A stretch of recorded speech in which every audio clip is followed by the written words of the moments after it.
Kabar terbaru, Polda Metro Jaya belum tutup kasus kematian editor Metro TV, tak terima info dukun. Simak kabar terbaru, Polda Metro Jaya belum tutup kasus kematian editor Metro TV. Tak terima info dukun. Sebelumnya, polisi menyimpulkan kematian Yodi Prabowo akibat bunuh diri. Namun, Polda Metro Jaya belum menutup kasus tewasnya editor Metro TV tersebut. Dan masih menerima jika ada bukti dan keterangan baru. Kendati demikian, polisi menolak informasi yang bersumber dari dukun yang disampaikan orang tua Yodi Prabowo. Pihak kepolisian tak menerima informasi tambahan yang disodorkan oleh orang tua editor Metro TV Yodi Prabowo. Pasalnya, orang tua Yodi Prabowo yang kecewa anaknya disebut bunuh diri, kemudian menyodorkan kata-kata dari dukun pada aparat. Di Reskrimum Polda Metro Jaya, Tubagus Ade Hidayat mengatakan, informasi tambahan terkait kasus ini harus berdasar logis dan bukan dari orang kesurupan. Diketahui pada konferensi pers yang digelar di Polda Metro Jaya, Sabtu, tanggal 25 Juli tahun 2020. Polisi menyebut Yodi Prabowo meninggal dunia kuat karena bunuh diri dengan menunjukkan sejumlah bukti dan keterangan para saksi. Namun, pihak keluarga Yodi Prabowo masih belum menerima penyelidikan polisi tersebut. Ayah Yodi yakni Suwandi mengaku pihaknya belum menerima hasil penyelidikan polisi yang menyebut anaknya diduga bunuh diri. Saya sebagai orang tua terus terang kecewa dengan kesimpulan itu. Karena enggak mungkin anak saya bunuh diri, ungkap Suwandi dikutip dari tribunnews.com pada Senin, tanggal 27 Juli tahun 2020.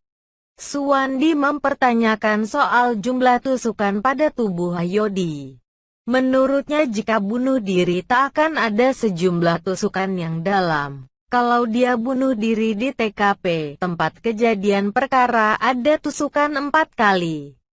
3 kali tidak dalam, yang 1 dalam, kata dia di kediamannya Jalan Aule, Rempoa, Ciputa Timur, Tangerang Selatan, Tangsel, Sabtu, tanggal 25 Juli tahun 2020.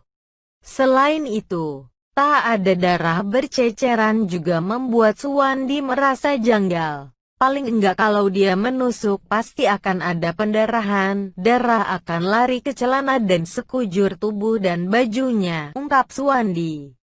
Sudah gitu ada kondisi tusukan di sini, leher, terus kondisi anak saya ditemukan masih pakai masker, helm. Paling tidak darah ke masker, ke helm, walaupun dia sudah 3 hari pasti ada bekasnya, imbuhnya. Sementara itu di Reskrimum Polda Metro Jaya, Tubagus Ade Hidayat mengatakan bahwa pihaknya sebenarnya sudah memberikan penjelasan terkait dugaan bunuh diri tersebut. Bapak ibunya sudah saya undang. Dijelaskan hasil penyelidikan mengarah ke bunuh diri, kata Tubagus kepada wartawan, Minggu, tanggal 26 Juli tahun 2020. Tubagus menceritakan orang tua Yodi sempat memprotes polisi. Mereka membawa sejumlah barang bukti pada polisi. Sejumlah bukti tersebut antara lain keterangan guru spiritual, paranormal atau dukun. Lantaran barang bukti itu tak berdasarkan hukum, maka polisi menolak keterangan orang tua Yodi tersebut. Informasinya dari orang pintar, saya tidak percaya yang kayak gitu. Kalau dari dukun gimana saya menindaklanjutinya, jelas Tubagus kepada wartawan, Minggu, tanggal 26 Juli tahun 2020. Tubagus juga sempat menyinggung orang kesurupan dalam keterangannya tersebut. Meski demikian, Tubagus mengatakan pihaknya belum menutup penyelidikan kasus kematian Yodi, sehingga ia akan menerima tambahan informasi dari orang lain. Cuma informasinya harus mendasar, harus logis, bukan dari orang kesurupan, katanya. kata pakar soal dugaan bunuh diri Yodi. Polisi menyebut dalam konferensi pers pada Sabtu, tanggal 25 Juli tahun 2020, menyebut Yodi diduga bunuh diri di tempat yang tidak biasa juga karena pengaruh obat-obatan. Dari hasil penyelidikan urin Yodi Prabowo positif amfetamin.